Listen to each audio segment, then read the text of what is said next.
Tushda surat, ko'rinish ko'rishning ta'birlari.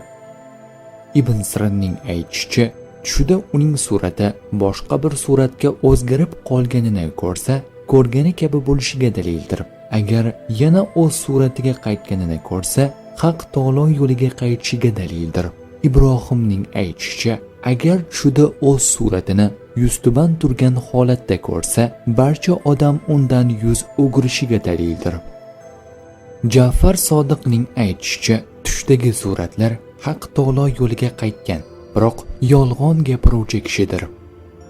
Tush ta'birlari bashorat emas, barcha narsani bilguvchi zot yagona Allohdir.